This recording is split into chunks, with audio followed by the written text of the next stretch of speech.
नमस्कार और tell yourself a story पर आपका हार्दिक स्वागत है। क्या आपने कभी सोचा है कि यह विशाल ब्रह्मांड कैसे बना? हमारे अस्तित्व का वास्तविक अर्थ क्या है? और क्या जीवन में निरंतर आने वाले दुखों का कोई स्थायी अंत संभव है?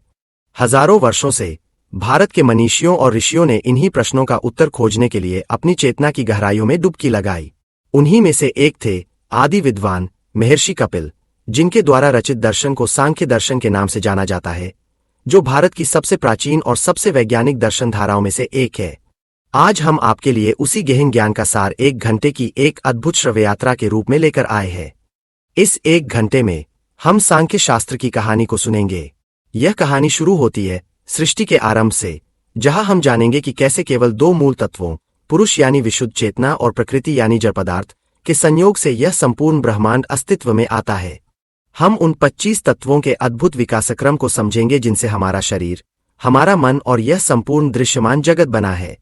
यह यात्रा हमें हमारे ही भीतर ले जाएगी, जहां हम पुरुष या आत्मा के रहस्य को उजागर करेंगे और समझेंगे कि बंधन में पड़ी यह आत्मा वास्तव में है कौन। हम यह भी जानेंगे कि सांख्य के अनुसार जीवन में दुख का मूल कारण क्या है और कैसे अविवेक या एक मौलिक भूल हमें जन्म मरण के चक्र में बांध देती है। और सबसे महत्वपूर्ण, यह शास्त्र हमें उस बंधन से मुक्त होने का एक स्पष्ट, तार्किक और निश्चित मार्ग दिखाता है, विवेक ज्ञान का मार्ग, जो हमें परम शांति और कैवल्य की उस अवस्था तक ले जा सकता है जहां सभी दुखों का सदा के लिए अंत हो जाता है।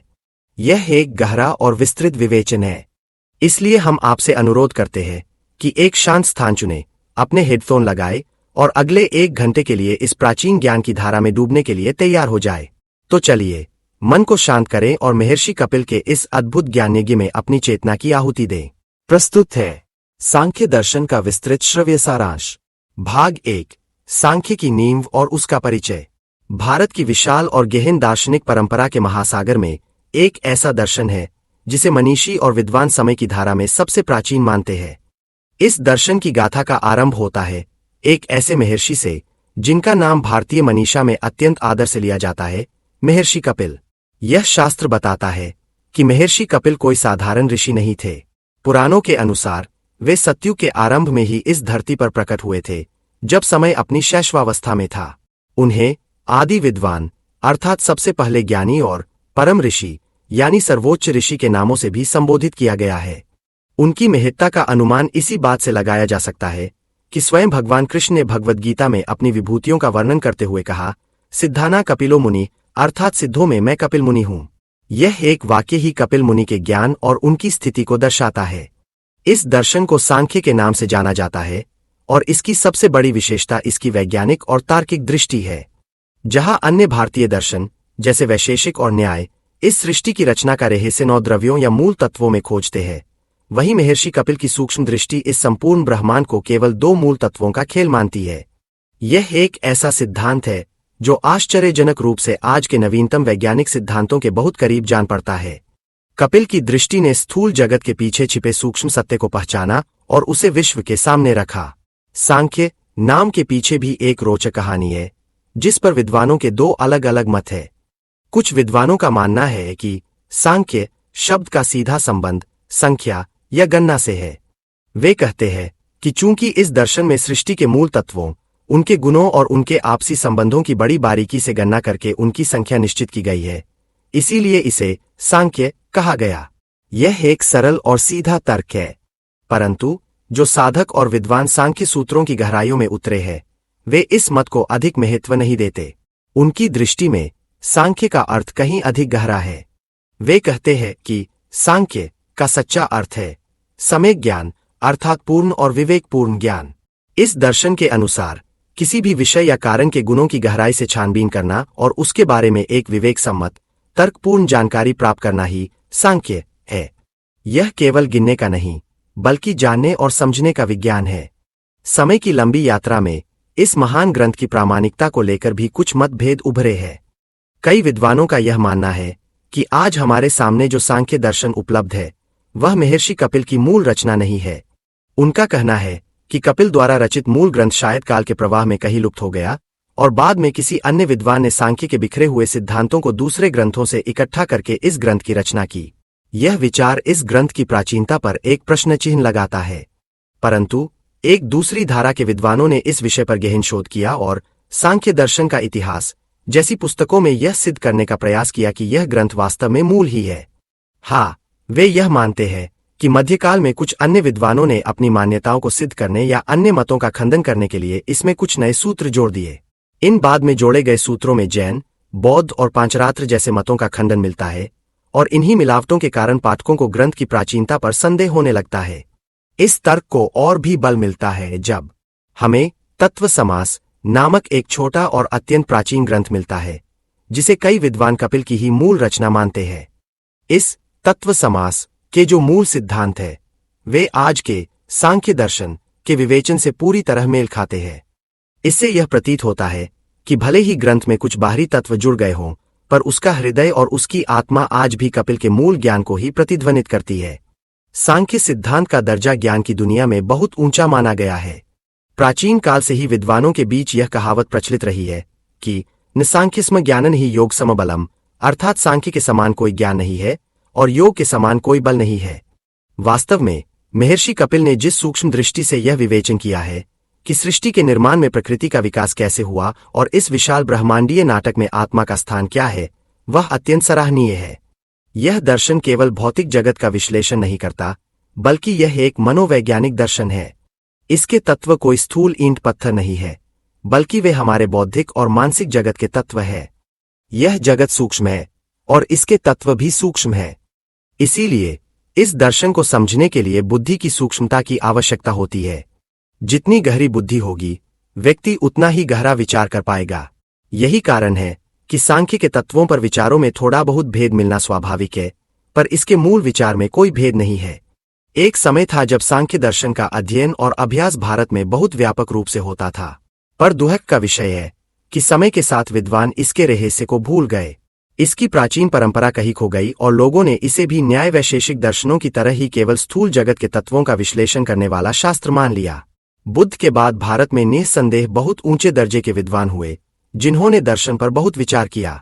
उनकी विद्वता चमत्कारपूर्ण थी, पर वह अधिकतर बहिर्मुखी थी। जहां तक दार्शनिक विचार बाहरी जगत से संबंध रखता था, वहां तक तो उनके ज्ञान ने कमाल कर दिखाया, पर जहां विचार का क्षेत्र अलौकिक या आध्यात्मिक जगत में प्रवेश करता था, वहां उनका पांडित्य बहुत सफल नहीं हो सका। शास्त्र कहता है कि उस अलौकिक जगत के द्वार तो केवल ज्ञानियों की अंतर्दृष्टि से ही खुलते हैं।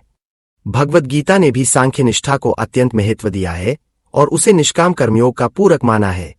गीता तो यहां तक कहती है कि सांख्य और योग में भेद करने वाले लोग अज्ञानी है। सांख्य योगी पृथक बाला प्रवदंती न पंडिता। इन दोनों में केवल एक सूक्ष्म अंतर माना गया है। योग निष्ठा में व्यक्ति गुणों से किसी न किसी रूप में जुड़ा रहता है और अपने कर्मों को ईश्वर को समर्पित करके वासनाओं का त्याग करता है, जबकि सांख्य निष्ठा में साधक आरंभ से ही तीनों गुणों का पूरी तरह से त्याग कर देता है। सांख्य मार्ग पर चलने वाला साधक आत्मा को अकर्ता मानकर यह समझता है कि सारे कार्य तो प्रकृति के तीन गुण ही कर रहे हैं। इस प्रकार वह स्वयं को कर्म और उसके फल से पूरी तरह अलग कर लेता है। इस तरह सांख्य शास्त्र एक ऐसे गहरे और तार्किक ज्ञान की कहानी कहता है जो सृष्टि के आरंभ से लेकर मनुष्य के मन की गहराइयों तक जाती है और अंततः उसे दुखों से पार ले जाकर मोक्ष के परम लक्ष्य तक पहुंचाने का मार्ग दिखाती है। यह केवल एक दर्शन नहीं, बल्कि विवेक के प्रकाश में आत्म साक्षात्कार की एक पूरी यात्रा है। भाग 2, ब्रह्मांड की रूपरेखा। 25 तत्व। सांख्य शास्त्र की अद्भुत कथा हमें अस्तित्व के मूल में ले जाती है, जहां वह सृष्टि के विशाल और रहस्यमय ताने बाने को खोलकर हमारे सामने रखती है। यह शास्त्र बड़े ही वैज्ञानिक और तार्किक ढंग से यह घोषणा करता है कि यह संपूर्ण विश्व, जिसमें अनगिनत लोक, तारे, ग्रह और हम सब प्राणी शामिल है, वास्तव में 25 मूल तत्वों का एक सुनियोजित खेल है। इन 25 तत्वों की परस्पर क्रिया से ही सृष्टि का यह विशाल मंच तैयार होता है, जिस पर जीवन का नाटक खेला जाता है। इस महान ब्रह्मांडीय नाटक के केंद्र में दो मुख्य, सनातन और एक दूसरे से पूरी तरह भिन्न सत्ताएं हैं, जिनके बिना सृष्टि की कल्पना भी नहीं की जा सकती। ये दो ध्रुव हैं, पुरुष और प्रकृति। पुरुष शुद्ध, चेतन और निष्क्रिय साक्षी। इस कहानी का पहला और सबसे रहस्यमय पात्र है पुरुष। पुरुष को समझना इंद्रियों और मन के लिए एक चुनौती है, क्योंकि वह कोई भौतिक वस्तु नहीं है, नहीं वह मन की कल्पना है। सांख्य का पुरुष तो शुद्ध चैतन्य का स्वरूप है, वह ज्ञान का प्रकाश है, आत्मा है। शास्त्र उसे इस सृष्टि के नाटक का साक्षी कहता है, वह जो सब कुछ देखता है पर स्वयं कुछ करता नहीं। वह एक ऐसा दर्शक है जो मंच पर हो रहे हर दृश्य को तटस्थ भाव से देखता है।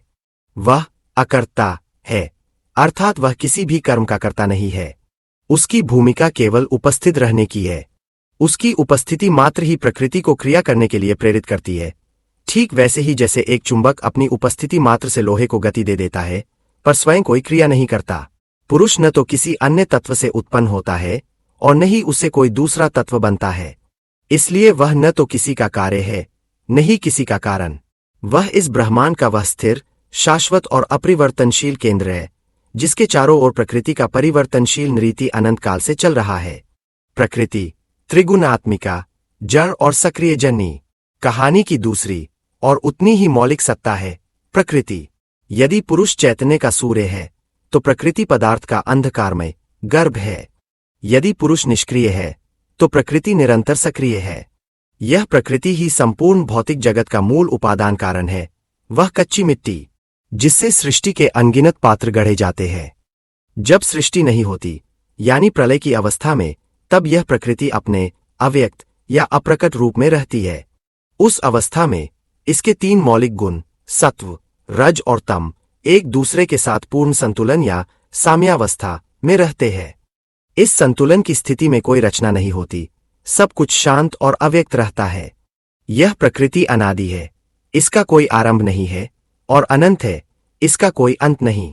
शास्त्र कहता है कि इसी एक मूल प्रकृति से आगे चलकर 23 अन्य तत्वों का विकास होता है, जो मिलकर जड़ जगत का निर्माण करते हैं।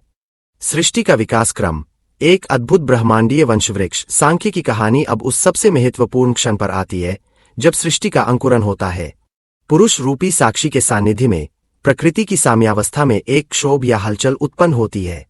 उसके तीन गुणों का संतुलन टूट जाता है और उनमें एक रचनात्मक तनाव पैदा होता है। इसी तनाव से एक महान ब्रह्मांडीय प्रक्रिया का शुभारंभ होता है, जो एक निश्चित क्रम में आगे बढ़ती है। जैसे एक बीज से अंकुर, अंकुर से पौधा, पौधे से फूल और फल विकसित होते हैं।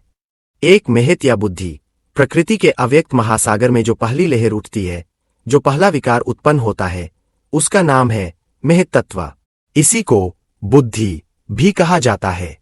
यह सत्वगुण की प्रधानता से उत्पन्न होता है।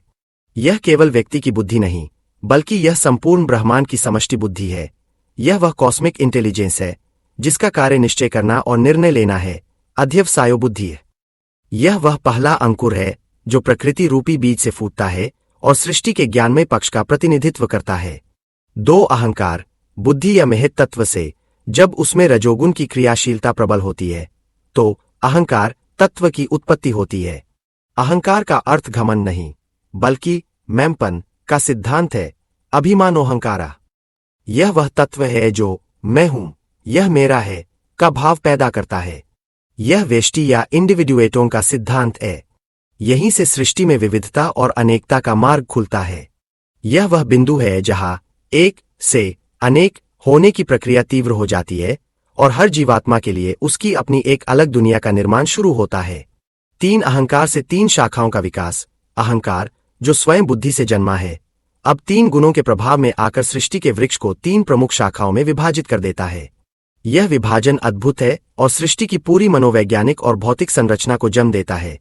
और सात्विक अहंकार से 11 इंद्रियों का जन्म। जब अहंकार में सत्वगुण यानी प्रकाश और शुद्धता का प्रभाव प्रबल होता है, तो उससे 11 इंद्रियों का एक दिव्य समूह उत्पन्न होता है। ये इंद्रियां ज्ञान और कर्म के उपकरण है।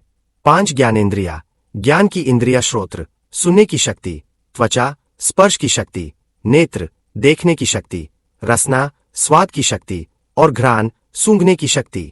ये बाहरी दुनिया की सूचनाओं को भीतर ग्रहण करने के लिए खिड़कियों की तरह है। 5 कर्मेंद्रियां, कर्म की इंद्रिया वाक, बोलने की शक्ति, पानी, हाथ, पकड़ने की शक्ति, पाद, पैर, चलने की शक्ति, उपस्थ, प्रजन की शक्ति और गुदा, मलत्याग की शक्ति। ये शरीर को बाहरी दुनिया में कर्म करने और प्रतिक्रिया देने में सक्षम बनाती है। 11वां मन। मन को एक विशेष इंद्रिय माना गया है जो उभयात्मक है, अर्थात वह ज्ञानेंद्रिय और कर्मेंद्रिय दोनों से संबंध रखता है। इसका कार्य संकल्प विकल्प करना है और यह सभी 10 इंद्रियों के साथ मिलकर काम करता है। उनके द्वारा लाई गई सूचनाओं को व्यवस्थित करता है और कर्म का निर्देश देता है। तामस अहंकार से 5 तन्मात्राओं का जन्म। जब अहंकार पर तमोगुण यानी जड़ता और अंधकार का प्रभाव प्रबल होता है, तो उससे 5 अत्यंत सूक्ष्म तत्वों की उत्पत्ति होती है, जिन्हें तन्मात्रा कहते हैं। ये इंद्रियों के विषयों जैसे ध्वनि, स्पर्श का सार है, पर अपने शुद्ध, अविशेष और सूक्ष्म रूप में। ये है शब्द तन्मात्रा, ध्वनि का सूक्ष्म सार; स्पर्श तन्मात्रा, स्पर्श का सूक्ष्म सार; रूप तन्मात्रा, रूप का सूक्ष्म सार; रस तन्मात्रा, स्वाद का सूक्ष्म सार; गंध तन्मात्रा, गंध का सूक्ष्म सार। ये तन्मात्राएं इतनी सूक्ष्म होती है कि साधारण मनुष्य की इंद्रियां इन्हें सीधे तौर पर ग्रहण नहीं कर सकती। शास्त्र कहता है कि ये अनुभव में है, अर्थात जब कोई योगी या साधक ध्यान की गहरी अवस्था में अपनी चेतना को अंतर्मुख करता है, तब उसे इन शुद्ध और निर्गुण तन्मात्राओं का ज्ञान या साक्षात्कार होता है। 4-5 तन्मात्राओं से 5 महाभूतों का निर्माण, सृष्टि के विकास के इस महायज्ञ की अंतिम आहुति तब पड़ती है जब तमोगुण की अधिकता और बढ़ती है। तब इन 5 सूक्ष्म तन्मात्राओं से 5 स्थूल भूतों का निर्माण होता है। ये वे तत्व है जिनसे हमारा संपूर्ण दृश्यमान और अनुभव करने योग्य भौतिक जगत बना है। ओ शब्द तन्मात्रा से आकाश का जन्म होता है। ओ शब्द और स्पर्श तन्मात्रा से वायु का जन्म होता है। ओ शब्द, स्पर्श और रूप तन्मात्रा से अग्नि का जन्म होता है। ओ शब्द, स्पर्श, रूप और रस तन्मात्रा से जल का जन्म होता है। ओ और अंत में शब्द, स्पर्श, रूप, रस और गंध, इन 5 तन्मात्राओं के मिलने से पृथ्वी का निर्माण होता है। इन्हीं 5 महाभूतों के अनगिनत प्रकार के संयोगों और तीनों गुणों की न्यूनाधिकता के कारण बाद में इस संसार की अनगिनत वस्तुएं, पर्वत, नदियां, वृक्ष और विभिन्न प्रकार के प्राणी, स्थिर और जंगम प्रकट होते हैं। प्रकृति और विकृति का भेद, कारण और कार्य का विज्ञान। सांख्य शास्त्र यहाँ एक बहुत ही महत्वपूर्ण और तार्किक भेद स्पष्ट करता है, जो कारण और कार्य के संबंध को दर्शाता है। वह प्रकृति और विकृति में अंतर बताता है। प्रकृति, सांख्य में प्रकृति उसे कहते हैं जिसमें आगे चलकर किसी अन्य तत्व को उत्पन्न करने की क्षमता हो। इस परिभाषा के अनुसार मूल प्रकृति तो परम प्रकृति है ही, क्योंकि वह सबका मूल कारण है। पर उसके साथ साथ में हित, बुद्धि, अहंकार और 5 तन्मात्राओं को भी प्रकृति की श्रेणी में रखा गया है, क्योंकि ये भी अपने से आगे के तत्वों को जन्म देते हैं। द्विकृति, विकृति वह है जो किसी से उत्पन्न तो होती है, पर स्वयं किसी अन्य तत्व को उत्पन्न नहीं करती। वह केवल कार्य है, कारण नहीं। इस परिभाषा के अनुसार 5 स्थूल भूत, पृथ्वी, जल आदि और मन सहित 11 इंद्रियां, ये 16 तत्व केवल विकृति कहलाते हैं, क्योंकि ये विकासक्रम की अंतिम कड़ियां है और इनसे आगे किसी नए तत्व का जन्म नहीं होता। इस प्रकार सांख्य का यह ब्रह्मांडीय वंश वृक्ष और भी स्पष्ट हो जाता है। मूल प्रकृति जो केवल प्रकृति है, केवल कारण, धमेहित, अहंकार, 5 तन्मात्राएं, ये 7 तत्व प्रकृति विकृति है, अर्थात ये कार्य भी है और कारण भी। और मन, 10 इंद्रियां, 5 महाभूत, ये 16 तत्व केवल विकृति है, केवल कार्य। पुरुष वह इन सबसे परे है, न तो प्रकृति है और न ही विकृति। वह इस संपूर्ण रचना का अलिप्त चेतन साक्षी है। महर्षि कपिल ने जड़ जगत के जो यह 24 विभाग, मूल प्रकृति प्लस 23 विकार बताए हैं, वे केवल हवाई कल्पना या तर्कजाल नहीं है। शास्त्र जोर देकर कहता है कि यह ज्ञान प्रत्यक्ष और अनुभव में है। यह एक ऐसी वैज्ञानिक और मनोवैज्ञानिक दृष्टि है जो साधक को स्थूल से सूक्ष्म की ओर और अंतःव्यक्त से अव्यक्त की ओर ले जाती है।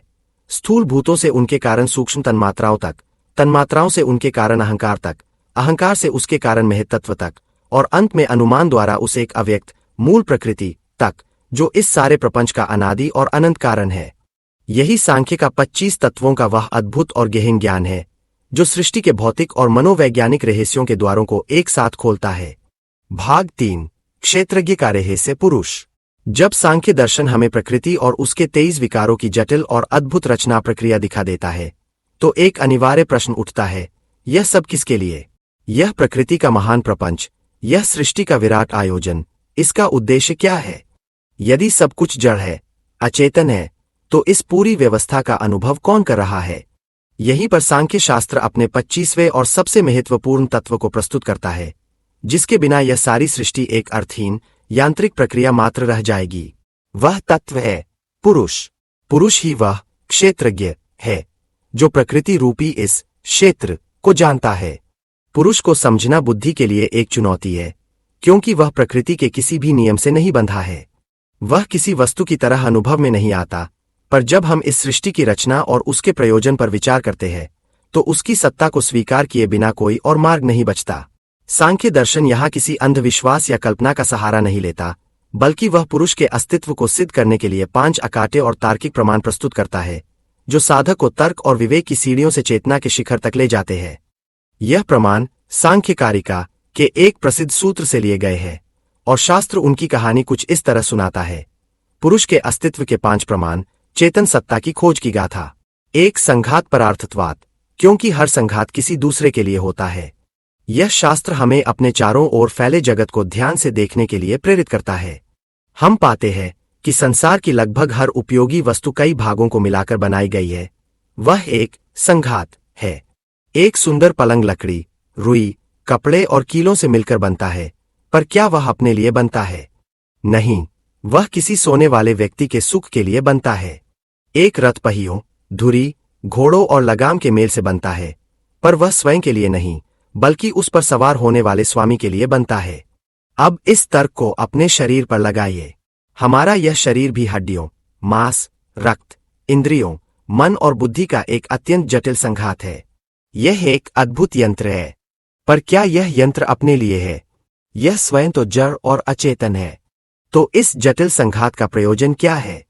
इसका अस्तित्व अवश्य ही किसी ऐसी सत्ता के लिए होना चाहिए जो इसका उपयोग कर सके, जो इसके माध्यम से संसार का भोग कर सके।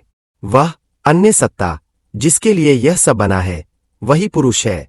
2. त्रिगुणादि विपर्यात, क्योंकि वह त्रिगुणों के स्वभाव से विपरीत है। प्रकृति और उसकी सारी रचनाएं बुद्धि, अहंकार, मन, इंद्रिया, भूत, 3 गुणों सत्व, रज और तम से बनी है। ये सभी तत्व त्रिगुणात्मक, अचेतन, परिवर्तनशील और नियमों से बंधे हैं। प्रकृति का कार्य एक बंधी हुई नियम सीमा के भीतर ही होता है, परंतु जब हम पुरुष या चेतन मनुष्य के स्वभाव को देखते हैं तो वह इन सब से बिल्कुल विपरीत दिखाई देता है।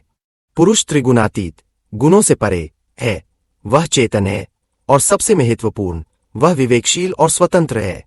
प्रकृति के पास चयन की स्वतंत्रता नहीं है, पर मनुष्य के पास है। वह अपने सामने उपस्थित अनेक मार्गों में से अपनी रुचि और विवेक के अनुसार किसी एक को चुन सकता है। वह नैतिक और अनैतिक के बीच भेद कर सकता है। यह स्वतंत्रता, यह चेतना, यह विवेक जड़ प्रकृति के स्वभाव से एकदम विपरीत है। यह असमानता ही सिद्ध करती है कि शरीर मन के संघात के भीतर कोई ऐसी सत्ता है जो प्रकृति से भिन्न है, और वही पुरुष है। 3. अधिष्ठानात्, क्योंकि एक अधिष्ठाता या संचालक की आवश्यकता है। एक अचेतन वस्तु स्वयं किसी उद्देश्यपूर्ण कार्य को नहीं कर सकती जब तक कि कोई चेतन सत्ता उसका संचालन न करे। रथ को चलाने के लिए सारथी चाहिए, मकान बनाने के लिए मिस्त्री चाहिए। प्रकृति और उसके 23 तत्व भी जड़ और अचेतन हैं। वे स्वयं इस ब्रह्मांड को इतने सुव्यवस्थित ढंग से नहीं चला सकते। ग्रहों की गति, ऋतुओं का चक्र, शरीर के भीतर की क्रियाएं, यह सब एक अद्भुत व्यवस्था का प्रमाण है। ऐसी व्यवस्था बिना किसी संचालक या अधिष्ठाता के संभव नहीं है। वह चेतन संचालक जो इस प्रकृति रूपी रथ का संचालन कर रहा है, जो इस जड़ व्यवस्था पर अधिष्ठान करके उसे सजीव बना रहा है, वही पुरुष है। 4. भोक्तृभावात्, क्योंकि एक भोक्ता का होना आवश्यक है। यह संसार अनुभवों का एक विशाल भंडार है। यहाँ के सभी पदार्थ भोग्य हैं, अर्थात भोगे जाने वाली वस्तुएं हैं। रूप, रस, गंध, स्पर्श और शब्द, ये सब अनुभव है, पर अनुभव स्वयं को अनुभव नहीं कर सकता। सुख और दुख का अनुभव करने के लिए एक चेतन भोक्ता का होना अनिवार्य है। भोजन स्वादिष्ट है, पर उसका आनंद लेने के लिए एक चेतन भोक्ता चाहिए। संगीत मधुर है, पर उसे सुनकर आनंदित होने वाला कोई चेतन श्रोता चाहिए।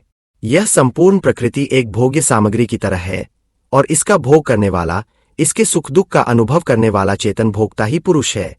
5. कैवल्यार्थ प्रवृत्तेश्च, क्योंकि कैवल्य या मोक्ष के लिए एक गहरी प्रवृत्ति है। सांख्य का यह अंतिम तर्क सबसे गहरा और अकाट्य है। शास्त्र कहता है कि मनुष्य केवल खाना, पीना, सोना और प्रजनन करके ही संतुष्ट नहीं हो जाता। यदि ऐसा होता तो मनुष्य और पशु में कोई अंतर न होता, परंतु हम देखते हैं कि मनुष्यों में, विशेषकर ज्ञानियों और विचारकों में, एक गहरी आध्यात्मिक प्यास होती है। वे इस सांसारिक जीवन के बंधनों से, जन्म मरण के दुष्चक्र से मुक्त होना चाहते हैं। वे कैवल्य अर्थात प्रकृति से पूरी तरह अलग होकर अपने शुद्ध स्वरूप में स्थित हो जाना या मोक्ष को अपने जीवन का परम लक्ष्य बनाते हैं।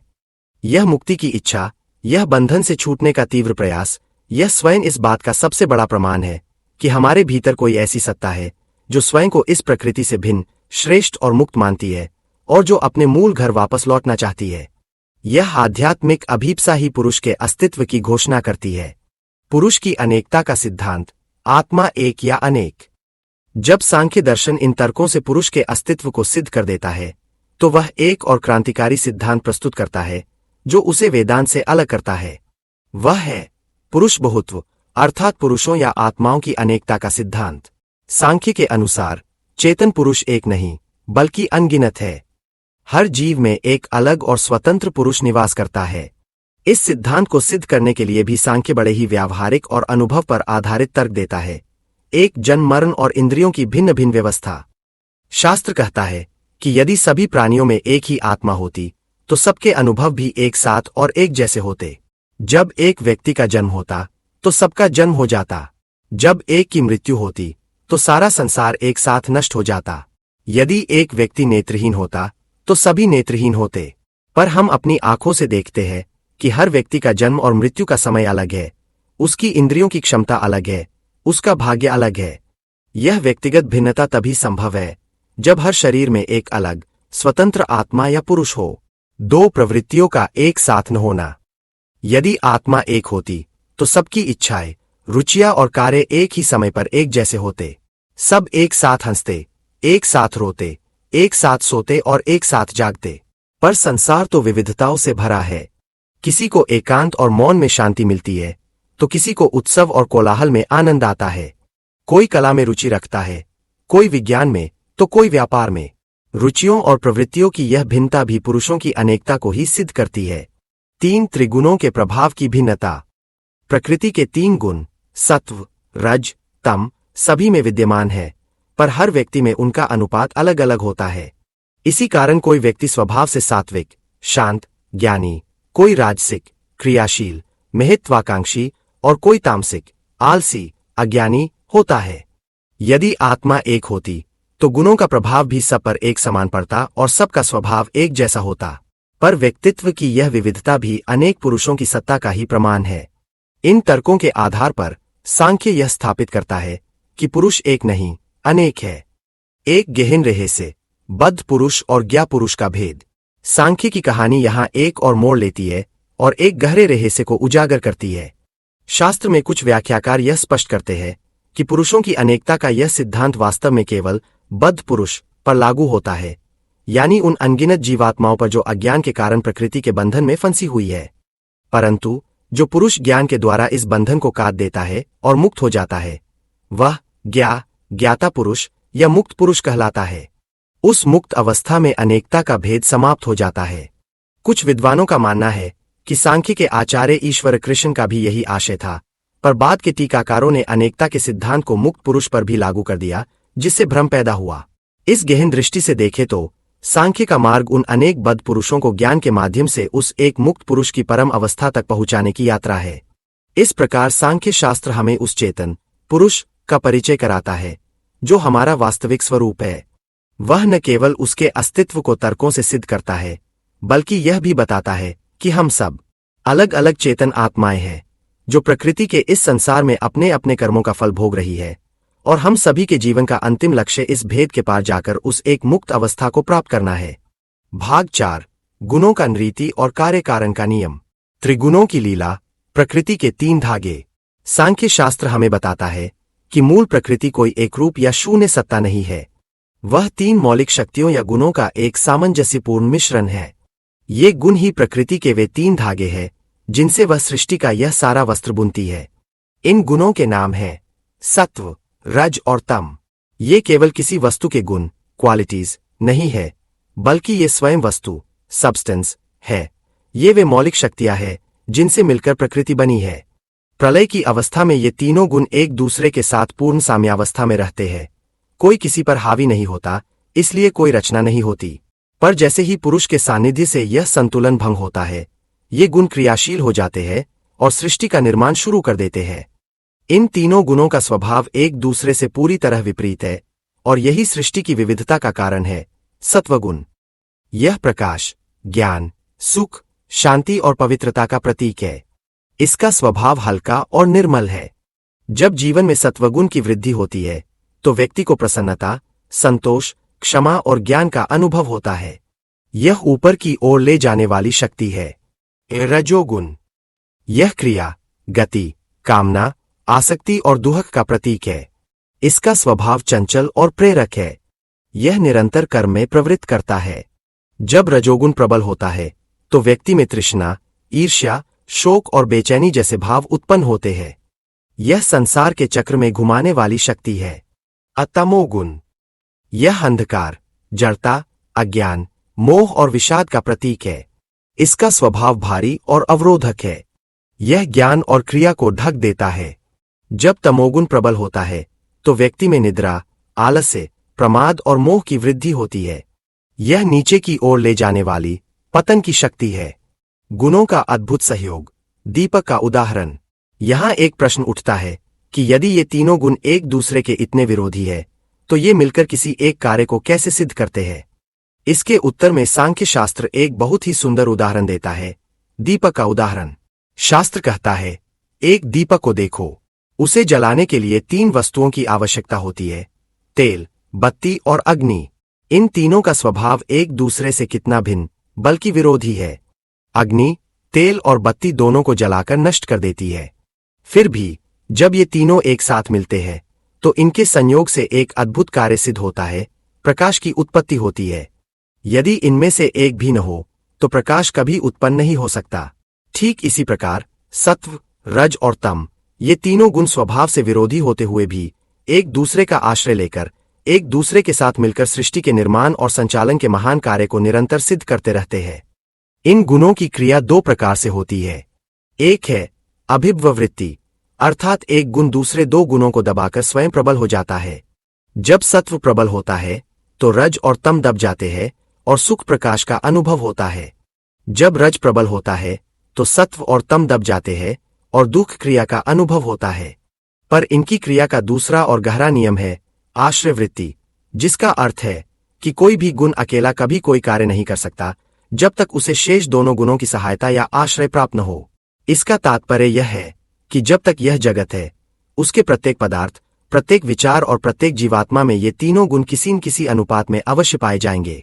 सत्कार्यवाद का सिद्धांत, कारण में छिपा कार्य। अब कहानी उस प्रश्न पर आती है कि प्रकृति से यह बहुरंगी सृष्टि उत्पन्न कैसे होती है। क्या यह किसी जादू की तरह शून्य से प्रकट हो जाती है? सांख्य शास्त्र इसका उत्तर अपने प्रसिद्ध सत्कार्यवाद के सिद्धांत से देता है। सत्कार्यवाद का अर्थ है कि सत जो अस्तित्व में है, कारण से ही सत कार्य की उत्पत्ति होती है। अर्थात कार्य अपनी उत्पत्ति से पहले अपने कारण में अव्यक्त या सूक्ष्म रूप में पहले से ही मौजूद रहता है। इस सिद्धांत को समझाने के लिए शास्त्र बरगद के बीज का उदाहरण देता है। जैसे एक विशाल बरगद का वृक्ष अपने अत्यंत छोटे से बीज में सूक्ष्म रूप में उपस्थित रहता है और समय आने पर उचित वातावरण, मिट्टी, पानी, हवा मिलने पर व्यक्त हो जाता है, उसी प्रकार यह संपूर्ण व्यक्त जगत अपनी उत्पत्ति से पहले अव्यक्त मूल प्रकृति में सूक्ष्म रूप से मौजूद रहता है। इस दृष्टि से उत्पत्ति का अर्थ कोई नई चीज बनना नहीं, बल्कि छिपी हुई चीज का प्रकट हो जाना है। और विनाश का अर्थ किसी चीज का खत्म होना नहीं, बल्कि प्रकट चीज का वापस अपने कारण में छिप जाना या लीन हो जाना है। सांख्य बड़ी दृढ़ता से कहता है कि असत से कभी सत की उत्पत्ति नहीं हो सकती। नास्तो विद्यते भावो ना भावो विद्यते सतः। जो वस्तु किसी भी रूप में पहले से मौजूद नहीं है, उसे किसी भी उपाय से उत्पन्न नहीं किया जा सकता। इस महान सिद्धांत को सिद्ध करने के लिए सांख्य शास्त्र 5 शक्तिशाली तर्क प्रस्तुत करता है। 1. असत करनात्, क्योंकि असत को बनाया नहीं जा सकता। इसका तात्पर्य यह है कि जो वस्तु असत है, जिसका कहीं कोई अस्तित्व ही नहीं है, उसे कभी किसी भी उपाय से उत्पन्न नहीं किया जा सकता। जैसे कोई कितना भी प्रयत्न करे, वह खरगोश के सींग या आकाश पुष्प को उत्पन्न नहीं कर सकता, क्योंकि वे है ही नहीं। यदि कार्य जैसे घड़ा अपने कारण मिट्टी में पहले से मौजूद न होता तो वह उससे कभी प्रकट नहीं हो पाता। 2. उपादान ग्रहणात्, क्योंकि विशेष उपादान कारण की आवश्यकता होती है। किसी भी विशेष वस्तु को बनाने के लिए एक विशेष उपादान या सामग्री की ही आवश्यकता होती है। जैसे दही बनाने के लिए दूध का ही प्रयोग होता है, पानी का नहीं। तेल निकालने के लिए तिलहन, सरसों, तिल को ही पेरा जाता है, बालू को नहीं। यह नियम सिद्ध करता है कि उस कार्य और उस विशेष कारण में पहले से ही एक गहरा संबंध मौजूद था, वह कार्य उस कारण में ही निहित था। 3 सर्वसंभवाभावात्, क्योंकि हर चीज से हर चीज संभव नहीं है। यदि कार्य अपने कारण में पहले से संबंधित न होता तो किसी भी कारण से कोई भी कार्य उत्पन्न हो जाना चाहिए था, फिर तो मिट्टी से कपड़ा बन जाता और धागों से घड़ा। पर ऐसा नहीं होता। हर कारण से हर कार्य का संभव न होना यह सिद्ध करता है कि कार्य अपने नियत कारण में ही सूक्ष्म रूप से विद्यमान रहता है। 4 शक्तस्य शक्यकरणात्, क्योंकि शक्तिशाली कारण ही संभव कार्य को करता है। कोई कारण किसी कार्य को तभी उत्पन्न कर सकता है जब उसमें उस कार्य को उत्पन्न करने की शक्ति हो। दूध में ही दही बनाने की शक्ति है, पानी में नहीं। यह शक्ति उस कारण का उस कार्य के साथ जो अंतर्निहित संबंध है, उसी का दूसरा नाम है। इसका अर्थ यही है कि वह कार्य उस कारण की शक्ति के रूप में पहले से ही विद्यमान था। 5 कारण भावाच्च, क्योंकि कार्य कारण के स्वभाव का ही होता है। सांख्य में कारण और कार्य में अभेद माना जाता है, वे एक ही चीज के 2 पहलू है। कार्य अपने कारण के स्वभाव का ही होता है। जैसे सोने से बने आभूषण सोने के ही गुण वाले होते हैं और मिट्टी से बना घड़ा मिट्टी के ही गुण वाला होता है। सत रूप कारण से असत रूप कार्य का संबंध कभी नहीं हो सकता। यह अभेदता भी यही सिद्ध करती है कि कार्य अपने कारण से भिन्न नहीं, बल्कि उसी का एक व्यक्त रूप है। इस प्रकार सांख्य शास्त्र हमें सृष्टि की एक गहरी और वैज्ञानिक समझ प्रदान करता है। वह बताता है कि यह जगत 3 गुणों के नृत्य का परिणाम है और यह नृत्य सत्कार्यवाद के नियम के अनुसार होता है, जहां कुछ भी नया नहीं बनता, बस जो अव्यक्त है वही समय आने पर व्यक्त हो जाता है। यह ज्ञान हमें सृष्टि की प्रक्रिया को समझने में मदद करता है और यह दिखाता है कि कैसे एक ही मूल प्रकृति इतने विविध रूपों में प्रकट होती है। भाग 5, मुक्ति का मार्ग, बंधन और मोक्ष। हमारी सांख्य की कथा अब अपने चरमोत्कर्ष पर पहुंचती है। अब तक हमने सृष्टि के भव्य और जटिल मानचित्र को देखा, हमने पुरुष और प्रकृति के सनातन द्वैत को जाना, प्रकृति के गर्भ से 23 तत्वों के अद्भुत विकासक्रम को समझा और त्रिगुणों के उस ब्रह्मांडीय नृत्य को देखा जो सत्कार्यवाद के नियम पर आधारित है। यह सारा ज्ञान एक आधारशिला है जिस पर अब दर्शन के वास्तविक महल का निर्माण होगा। यह महल मनुष्य के सबसे मौलिक, सबसे गहरे और सबसे पीड़ादायक प्रश्न का उत्तर देने के लिए बनाया गया है। जीवन में दुख क्यों है? इस दुख का स्वरूप क्या है?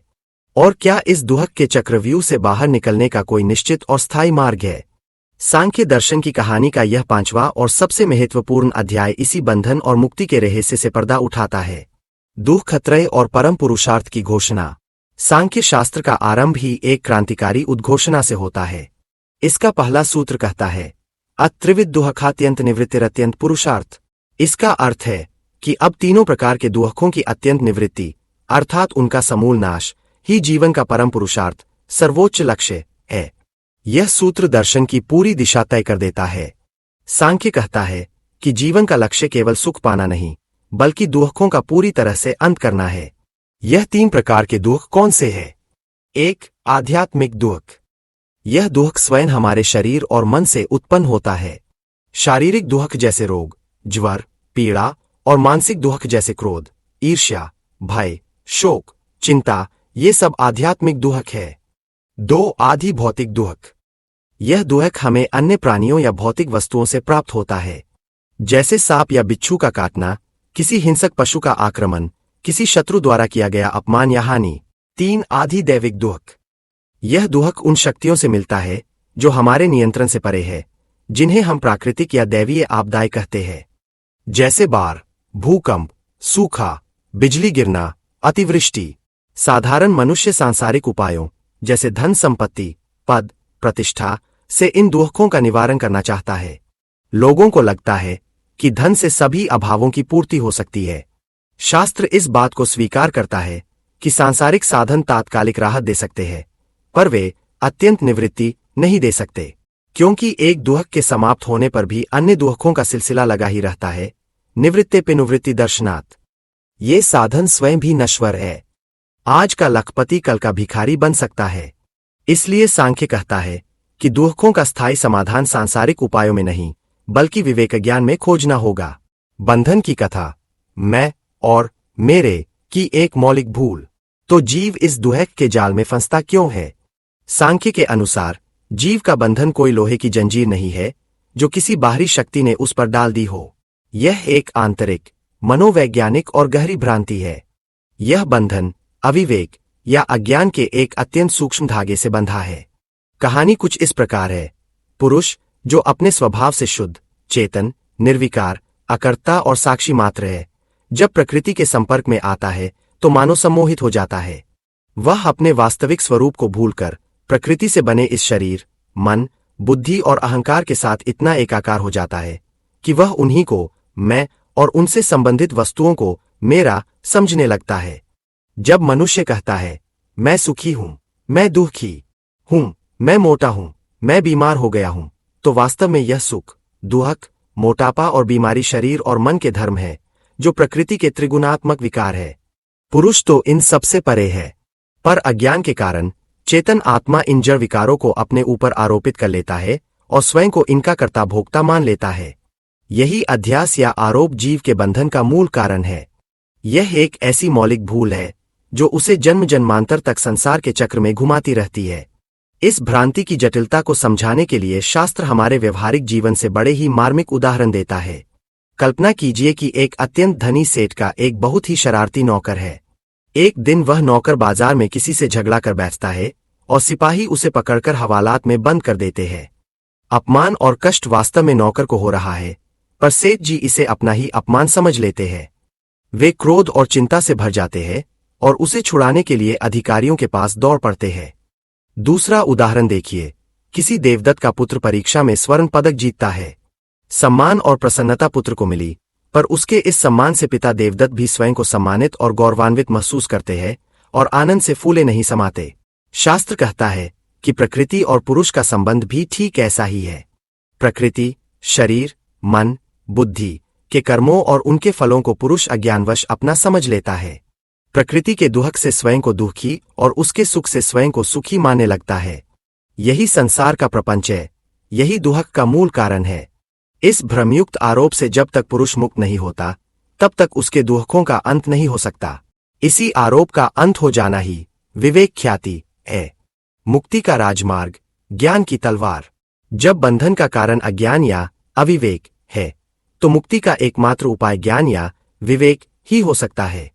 सांख्य दर्शन की यह केंद्रीय घोषणा है। ज्ञानान मुक्ति, मुक्ति ज्ञान से होती है। और बंधन किससे होता है? बंधो विपर्यात, ज्ञान से विपरीत जो अज्ञान है, उसी से बंधन होता है। यह ज्ञान कोई किताबी जानकारी या बौद्धिक तर्क वितर्क मात्र नहीं है, बल्कि यह प्रकृति और पुरुष के भेद का स्पष्ट, प्रत्यक्ष और हृदयंगम कर लेने वाला गहरा अनुभव है। जब साधक ध्यान और अभ्यास के द्वारा यह अनुभव कर लेता है कि मैं यह पंचभौतिक शरीर नहीं, मैं यह चंचल मन नहीं, मैं यह निश्चयात्मक बुद्धि नहीं, मैं तो इन सबसे परे, इनका साक्षी, शुद्ध, बुद्ध, मुक्त, चेतन स्वरूप आत्मा हूं, तब उसके बंधन की गांठ खुलने लगती है। यहां यह प्रश्न उठता है कि फिर कर्म का, यज्ञ अनुष्ठान का, दान पुण्य का क्या महत्व है? सांख्य इन्हें पूरी तरह निरर्थक नहीं मानता, पर उनके फल को सीमित बताता है। सांख्य के अनुसार पुण्य कर्मों के फल से मनुष्य स्वर्ग आदि उत्तम लोकों में जा सकता है, जहां उसे दिव्य भोग प्राप्त होते हैं। पर यह स्थिति अस्थायी है। पुण्य का फल समाप्त हो जाने पर उसे फिर से मृत्युलोक में लौटकर जन्म लेना पड़ता है। इसलिए मोक्ष के सर्वोच्च लक्ष्य की तुलना में कर्मकांड को एक निम्न श्रेणी का साधन माना गया है। भगवद गीता में भगवान कृष्ण भी इसी तथ्य का समर्थन करते हुए कहते हैं कि जो लोग वेदों के कर्मकांड वाले वाक्यों में ही रमे रहते हैं और यह कहते हैं कि इसके सिवा और कुछ नहीं है, वे अल्पबुद्धि वाले हैं। उनका मन स्वर्ग और भोग ऐश्वर्य की कामनाओं से भरा रहता है, इसलिए उनकी बुद्धि कभी भी उस एक परम तत्व में स्थिर नहीं हो पाती। मार्ग की बाधाएं और सहायक, तुष्टि और सिद्धि का विवेक। मुक्ति का यह ज्ञान मार्ग सीधा और सरल नहीं है। यह एक तलवार की धार पर चलने जैसा है, जहां साधक को कई बाधाएं और प्रलोभन मिलते हैं। सांख्य शास्त्र इन बाधाओं का बड़ा ही मनोवैज्ञानिक विश्लेषण करता है। वह बताता है कि कैसे साधक झूठे संतोष में पड़कर अपने प्रयत्न से विरत हो जाता है। इन झूठे संतोषों को शास्त्र तुष्टि कहता है, और ये 9 प्रकार की होती है, जिनमें 4 मुख्य आंतरिक तुष्टियां हैं जो साधक को निष्क्रिय बना देती है। एक प्रकृति तुष्टि, यह विचार की प्रकृति स्वयं ही सृष्टि का विकास करती है और वही समय आने पर मुझे मुक्त भी कर देगी, इसलिए मुझे अलग से प्रयत्न करने की क्या आवश्यकता है। 2 उपादान तुष्टि। यह मान लेना कि केवल बाह्य साधनों से, जैसे संन्यास का वेश धारण कर लेने मात्र से मुक्ति मिल जाएगी, बिना आंतरिक साधना, धारणा, ध्यान, समाधि के। 3 काल तुष्टि। यह विश्वास करना कि जब उचित समय आएगा तो मुक्ति अपने आप हो जाएगी, कर्म और पुरुषार्थ की आवश्यकता नहीं है। 4 भाग्य तुष्टि। सब कुछ भाग्य पर छोड़कर बैठ जाना और यह सोचना कि जब भाग्य में होगा तो मोक्ष का सुयोग मिल जाएगा। ये चारों तुष्टियां वास्तव में आध्यात्मिक आलस्य की अवस्थाएं हैं। इनके अतिरिक्त 5 बाह्य तुष्टियां भी है, जो विषयों के अर्जन, रक्षण, क्षय, भोग और हिंसा में निहित दुखों को देखकर उनसे विरक्त होने से उत्पन्न होती है। पर यह विरक्ति भी यदि साधक को निष्क्रिय बना दे तो वह भी एक बाधा ही है। जिस प्रकार मार्ग में बाधाएं हैं, उसी प्रकार कुछ सहायक भी है, जिन्हें सिद्धि कहा गया है। ये 8 प्रकार की होती है। इनमें 5 ज्ञान प्राप्ति के साधन है। बिना किसी उपदेश के पूर्व जन्म के संस्कारों से स्वयं ही तत्वज्ञान का उत्पन्न हो जाना। शब्द। गुरु के उपदेश को सुनकर ज्ञान प्राप्त करना। अध्ययन। शास्त्रों के गहन अध्ययन और मनन द्वारा ज्ञान को दृढ़ करना। सुहृद प्राप्ति। किसी मित्र, संत या विद्वान से अकस्मात संवाद या संगति से ज्ञान का प्रकाश मिल जाना। दान। दान आदि शुभ कर्मों से चित्त की शुद्धि होती है, जिससे ज्ञान ग्रहण करने की पात्रता बढ़ती है। इन 5 साधनों के द्वारा जब साधक पुरुषार्थ करता है तो उसे शेष 3 मुख्य सिद्धियां प्राप्त होती है, जो दुखों का वास्तविक नाश है, आध्यात्मिक, आधि भौतिक और आधि दैविक दुखों का पूरी तरह से मिट जाना। मुक्त अवस्था की कहानी, कमल पत्र और कुम्हार का चाक। जब साधक इन सभी बाधाओं को विवेक की तलवार से काटकर सहायकों का उपयोग कर विवेक ख्याति या भेद ज्ञान को प्राप्त कर लेता है, तो वह एक ऐसी अद्भुत अवस्था को प्राप्त करता है जिसे जीवन मुक्ति कहते हैं। जीवन मुक्त वह पुरुष है जो शरीर में रहते हुए भी पूरी तरह से मुक्त है। उसका अज्ञान रूपी अंधकार नष्ट हो चुका है, इसलिए प्रकृति के खेल और उसके सुख दुख अब उसे प्रभावित नहीं कर सकते। वह संसार में कमल के पत्ते की तरह रहता है, जो जल में रहते हुए भी जल से गीला नहीं होता। पर एक अंतिम प्रश्न शेष रहता है, यदि उसे ज्ञान हो गया है तो उसका शरीर तुरंत नष्ट क्यों नहीं हो जाता? सांख्य इसका उत्तर प्रारब्ध कर्म के सिद्धांत से देता है। कर्म 3 प्रकार के होते हैं। संचित, पिछले जन्मों के जमा हुए कर्म। क्रियमान, इस जन्म में किए जा रहे नए कर्म। और प्रारब्ध, वे संचित कर्म जिन्होंने इस शरीर को जन्म दिया है और अब अपना फल दे रहे हैं। ज्ञान की अग्नि संचित और क्रियमान कर्मों के बीजों को तो भून देती है, जिससे वे भविष्य में फल नहीं दे सकते। पर प्रारब्ध कर्म उस तीर की तरह है जो धनुष से छूट चुका है, उसे वापस नहीं लिया जा सकता, उसे भोग कर ही समाप्त करना पड़ता है। इसका एक और सुंदर उदाहरण कुम्हार के चाक का है। कुम्हार डंडे से चाक को घुमाना बंद भी कर दे तो भी पिछले वेग के कारण चाक कुछ देर तक घूमता रहता है। उसी प्रकार ज्ञान होने पर भी प्रारब्ध कर्मों का वेग समाप्त होने तक जीवन मुक्त को यह शरीर धारण किए रहना पड़ता है। और जब वह प्रारब्ध का भोग पूरा हो जाता है, जब कुम्हार के चाक का अंतिम वेग भी शांत हो जाता है, तब उस जीवन मुक्त का शरीर शांत हो जाता है और उसे विदेह कैवल्य की परम अवस्था प्राप्त होती है। यह अंतिम और पूर्ण मुक्ति है, जहां आत्मा अपने शुद्ध, चेतन, असीम स्वरूप में सदा के लिए स्थित हो जाती है। प्रकृति से उसका संबंध हमेशा के लिए टूट जाता है। इस परम विलय की अवस्था का वर्णन करते हुए मुंडकोपनिषद गाता है, जैसे अनेक नदियां अपने नाम और रूप को खोकर अंत में एक ही समुद्र में विलीन हो जाती है, उसी प्रकार वह ज्ञानी पुरुष भी नाम और रूप के बंधनों से मुक्त होकर उस एक दिव्य परम पुरुष परमात्मा में लय हो जाता है। यही सांख्य दर्शन की ज्ञान यात्रा का अंतिम और सर्वोच्च गंतव्य है, दुखों का आत्यंतिक नाश और कैवल्य की परम शांति। भाग 6, स्पष्टीकरण और खंडन। सांख्य का विशिष्ट दृष्टिकोण। जब कोई दर्शन इतना गहरा, प्राचीन और मौलिक होता है तो समय की कसौटी पर उसे कई प्रश्नों और आलोचनाओं का सामना करना पड़ता है। सांख्य दर्शन के साथ भी ऐसा ही हुआ। इसके गहन सिद्धांतों की अपनी अपनी व्याख्याएं हुई और कुछ व्याख्याओं के आधार पर इस पर कई आक्षेप भी लगाए गए। इनमें सबसे बड़ा और सबसे प्रचलित आक्षेप था सांख्य के निरीश्वरवादी या नास्तिक होने का। इस अंतिम भाग में सांख्य शास्त्र स्वयं इन आक्षेपों की कहानी सुनाता है और उनके पीछे के भ्रम को तर्कों और प्रमाणों से दूर करता है। सबसे बड़ा विवाद सांख्य और ईश्वरवाद। कहानी कुछ यूं है कि सांख्य के विरोधियों ने यह कहना शुरू कर दिया कि महर्षि कपिल ने अपने सूत्रों में ईश्वर का खंडन किया है। उनका तर्क यह था कि सांख्य दर्शन सृष्टि की उत्पत्ति का सारा श्रेय प्रकृति, को दे देता है और अपने 25 तत्वों की गणना में ईश्वर को कहीं स्थान नहीं देता। वे कहते थे कि सांख्य का 25वां तत्व पुरुष तो एक साधारण जीव या आत्मा जैसा प्रतीत होता है, जिसमें जन्म मरण के धर्म है, वह जगत का कर्ता या ईश्वर सिद्ध नहीं होता। इन तर्कों के आधार पर उन्होंने यह निष्कर्ष निकाला कि सांख्य दर्शन एक प्रकार का प्रकृतिवादी या भौतिकवादी दर्शन है, जो सृष्टि की रचना के लिए ईश्वर की कोई आवश्यकता नहीं समझता, और यह एक प्रकार की नास्तिकता ही है। पर सांख्य शास्त्र कहता है कि यह निष्कर्ष उसके सिद्धांतों की ऊपरी और अधूरी समझ का परिणाम है। जब हम सांख्य सूत्रों का गंभीरतापूर्वक मनन करते हैं तो उपरोक्त आक्षेप में कोई सार नहीं जान पड़ता।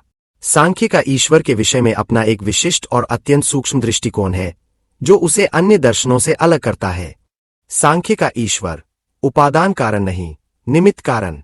सांख्य यह स्वीकार करता है कि वह वेदांत की तरह अद्वैतवादी नहीं है, जो मानता है कि संपूर्ण जगत ब्रह्मा से ही बना है और ब्रह्मा ही जगत का उपादान, मटीरियल कॉज, और निमित्त, एफिशिएंट कॉज, दोनों है।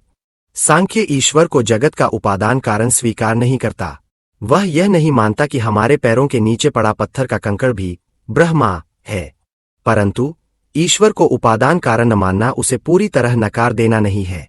सांख्य ईश्वर को जगत का निमित्त कारण या नियामक अवश्य मानता है। शास्त्र 3 अध्याय के 55वें सूत्र का उल्लेख करता है, अकारित्वेपि तद्योगः परावश्यात्। इसका गहरा अर्थ यह है कि यद्यपि यह जगत ईश्वर का सीधा कार्य या परिणाम नहीं है, फिर भी इसका ईश्वर से संयोग या संबंध है, क्योंकि यह जगत परवश है, अर्थात यह अपने आप नहीं बन सकता। इसकी सुव्यवस्थित रचना के लिए एक चेतन निमित्त कारण की आवश्यकता है। सांख्य की दृष्टि में मूल प्रकृति ईश्वर की प्रेरणा से ही सृष्टि की रचना करती है। इस बात को और स्पष्ट करते हुए अगला सूत्र कहता है, सही सर्वविद सर्वकर्ता, अर्थात वह ईश्वर सर्वज्ञ, सब कुछ जानने वाला और सर्वकर्ता, सबका अधिष्ठाता या संचालक है। विश्व में ऐसा कोई पदार्थ नहीं है जो ईश्वरीय सत्ता से शून्य हो। वह छोटे से छोटे अणु से लेकर बड़े से बड़े ग्रह नक्षत्र में व्याप्त है। इस दृष्टि से ईश्वर को जगत का रचिता या नियंत्रक स्वीकार करना आवश्यक है।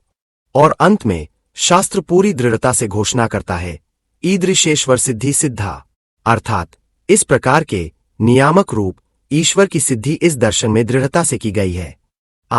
सांख्य को अनीश्वरवादी कहना सर्वथा अज्ञान या दुराग्रह का ही परिणाम हो सकता है। सांख्य का ईश्वर कर्ता भोक्ता नहीं, बल्कि एक महान साक्षी और अधिष्ठाता है, जिसके सानिध्य में प्रकृति अपना कार्य करती है। यह दृष्टिकोण केवल सांख्य का ही नहीं, बल्कि न्याय, वैशेषिक, योग और मीमांसा जैसे अन्य दर्शनों का भी है, जो प्रकृति को उपादान और ईश्वर को निमित्त कारण मानते हैं। स्वयं भगवद गीता भी इसी मत की पुष्टि करती है, जब भगवान कृष्ण कहते हैं, मयाध्यक्षेन प्रकृति सुएते सचराचरम हेतुनानेन कौन्ते जगद विप्रवर्ते, अर्थात हे अर्जुन, मुझ अधिष्ठाता के सानिध्य से ही प्रकृति इस चराचर जगत को रचती है और इसी कारण से यह जगत निरंतर बनता बिगड़ता रहता है। अन्य दर्शनों से सांख्य का संवाद। अपनी स्थिति स्पष्ट करने के बाद सांख्य शास्त्र अन्य दार्शनिक मतों के साथ एक तार्किक संवाद भी करता है, ताकि सत्य को और भी निखारा जा सके। शास्त्र के सूत्रों में हमें इस संवाद की झलक मिलती है। क्षणिकवाद का खंडन। बौद्ध दर्शन का एक मत है क्षणिकवाद, जो मानता है कि संसार की हर वस्तु प्रति क्षण नष्ट हो रही है, कुछ भी स्थिर नहीं है। सांख्य इसका खंडन करते हुए कहता है कि यदि सब कुछ क्षणिक होता तो प्रत्यभिज्ञा अर्थात पहले अनुभव की गई वस्तु को बाद में पहचानना संभव न होता। यदि मैंने आज जिस व्यक्ति को देखा वह अगले ही क्षण पूरी तरह नष्ट होकर नया बन गया, तो मैं कल उसे पहचान कैसे पाऊंगा। स्मृति और पहचान का अस्तित्व ही क्षणिकवाद का खंडन करता है। विज्ञानवाद का खंडन। बौद्ध दर्शन की एक और शाखा विज्ञानवाद या योगाचार यह मानती है कि केवल विज्ञान या चेतना ही सत्य है और यह बाहरी जगत केवल हमारे मन का एक भ्रम है, एक स्वप्न की तरह है। सांख्य इसका उत्तर देते हुए कहता है कि बाहरी जगत का अस्तित्व एक ठोस सत्य है, क्योंकि हमें उसकी स्पष्ट प्रतीति होती है, बाह्य प्रतीतेय। यदि बाहरी पदार्थ होते ही नहीं तो उनका ज्ञान या विज्ञान किसका होता। आधार के बिना आधे कैसे टिक सकता है। यदि बाह्य वस्तुएं नहीं है तो अंततः सब कुछ शून्य ही रह जाएगा। शून्यवाद का खंडन। जब बात शून्य पर आती है तो बौद्धों का माध्यमिक संप्रदाय कहता है कि हाँ, परम तत्व शून्य ही है। सांख्य इस शून्यवाद का भी प्रबल खंडन करता है। वह अपने सत्कार्यवाद के सिद्धांत को सामने रखता है और कहता है कि असत से सत की उत्पत्ति कभी नहीं हो सकती। यदि मूल में शून्य ही होता तो यह अस्तित्वमान जगत कहाँ से आता।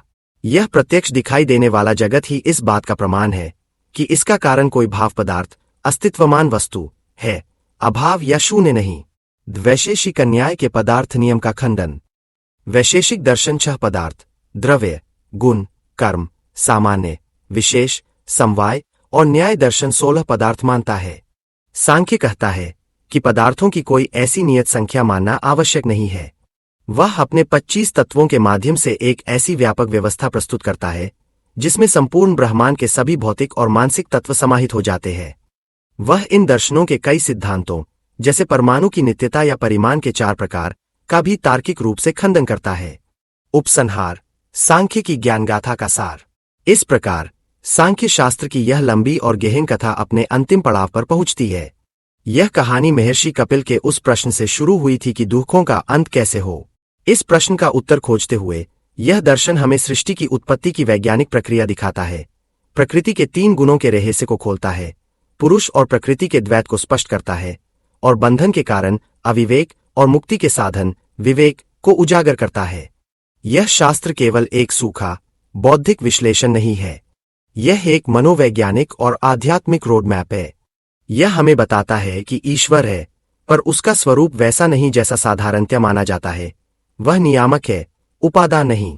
यह हमें बताता है कि हम सब अनेक आत्माएं हैं जो अपने अपने कर्मों का फल भोग रही है। और अंततः यह हमें उस परम लक्ष्य कैवल्य का मार्ग दिखाता है जहां आत्मा अपने सभी दुखों सभी बंधनों से मुक्त होकर अपने शुद्ध, शांत और साक्षी स्वरूप में सदा के लिए स्थित हो जाती है। सांख्य की गाथा इस अंतिम आश्वासन के साथ समाप्त होती है कि बंधन का कारण चाहे जो भी हो, चाहे वह अविवेक हो, कर्म हो या लिंग शरीर हो, उसका उच्छेद करना, उसे समूल नष्ट करना ही मनुष्य का परम पुरुषार्थ है। और यह उच्छेद केवल और केवल विवेक ज्ञान के द्वारा ही संभव है। यह एक ऐसी यात्रा है जो संख्या से शुरू होकर सम्यक ज्ञान पर समाप्त होती है, जो प्रकृति के विश्लेषण से आरंभ होकर पुरुष के साक्षात्कार में अपनी पूर्णता पाती है। यही सांख्य दर्शन की अमर कहानी है और यहीं पर महर्षि कपिल द्वारा दिए गए सांख्य दर्शन की यह ज्ञानगाथा संपन्न होती है। इस 1 घंटे की यात्रा में हमने सृष्टि के आरंभ से लेकर कैवल्य के परम लक्ष्य तक का सफर तय किया। हमने प्रकृति के 3 गुणों के नृत्य को देखा, 25 तत्वों के विकास को समझा और पुरुष या आत्मा के वास्तविक स्वरूप को जानने का प्रयास किया। सांख्य का अंतिम संदेश यही है कि हमारे सभी दुखों का मूल कारण अविवेक है, अपने साक्षी चेतन स्वरूप को भूलकर स्वयं को यह परिवर्तनशील शरीर और मन मान लेना। और इस बंधन से मुक्ति का एकमात्र राजमार्ग विवेक है, यह गहरा और स्पष्ट बोध कि हम प्रकृति के इस खेल के केवल साक्षी है, करता नहीं। यह ज्ञान केवल सुनने के लिए नहीं, बल्कि अपने जीवन में अनुभव करने और मनन करने के लिए है। इस पर विचार करें, अपने भीतर प्रकृति और पुरुष के इस द्वैत को अनुभव करने का प्रयास करें। इस गहन यात्रा में अंत तक हमारा साथ देने के लिए आपका हृदय से धन्यवाद। हमें आशा है कि इस प्राचीन ज्ञान ने आपके मन में विवेक का एक नया दीपक प्रज्वलित किया होगा। यदि आपको हमारा यह प्रयास अच्छा लगा तो कृपया इस प्रस्तुति को लाइक करें, इसे अपने मित्रों और परिवार के साथ शेयर करें जो इस प्रकार के आध्यात्मिक ज्ञान में रुचि रखते हैं। आपके कोई प्रश्न या विचार हो तो हमें नीचे कमेंट में लिखकर अवश्य बताएं। हमें आपके विचार पढ़कर प्रसन्नता होगी और भविष्य में भी ऐसी ही ज्ञानवर्धक श्रव्य पुस्तकों और विवेचनों को सुनने के लिए टेल योरसेल्फ स्टोरी को सब्सक्राइब करना न भूलें। आपके भीतर स्थित उस साक्षी पुरुष को हमारा प्रणाम।